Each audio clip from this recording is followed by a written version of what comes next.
খড়গপুর থেকে খবর এলো 3 জন হিন্দু জাগরণ মঞ্চের যুবককে বলা হয়েছে কাল সকাল 6টা থেকে সন্ধ্যে 6টা খড়গপুর কোতোয়ালি টাউন থানাতে তাদেরকে এখানে ডিটেন্ড করা হবে বসে থাকতে, মোবাইল ফোন জমা দিয়ে।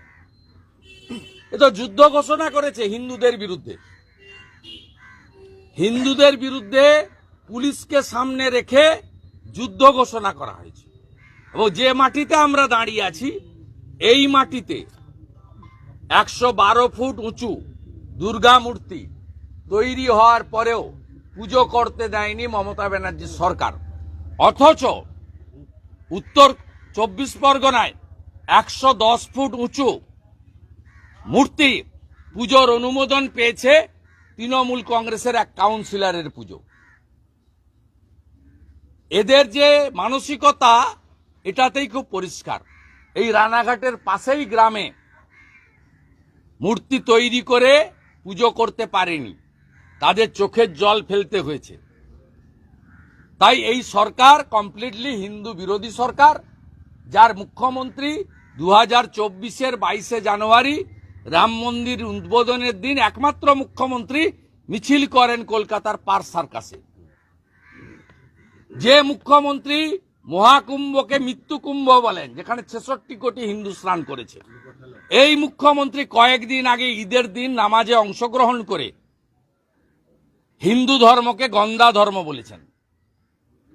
এগুলোর পরে আর নতুন করে এই সরকার তৃণমূল যে হিন্দু বিরোধী আর কিছু প্রমাণ লাগবে বলে আমার মনে হয় না। জাগো হিন্দু, ঐক্যবদ্ধ হও। হিন্দু যদি বাঁচতে চাও বিভেদ ভুলে এক হও। সরস্বতী পূজায় শক্তি দেখিয়েছ, কালকে শক্তি দেখাও। বাড়িতে থাকবেন না, রাস্তায় নামুন, ঘরে ধ্বজ তুলুন, মোটর বাইকে ধ্বজ লাগান, দেখা হলেই জয় শ্রীরাম বলুন, কপালে তিলক লাগান।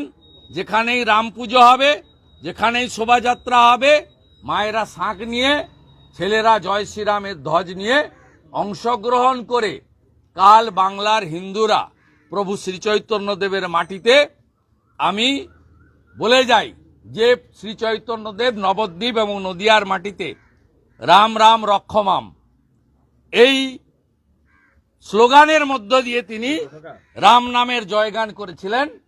এই মাটি থেকে শ্রী রাম নবমীর শুভেচ্ছা এবং সফলতা কামনা করি।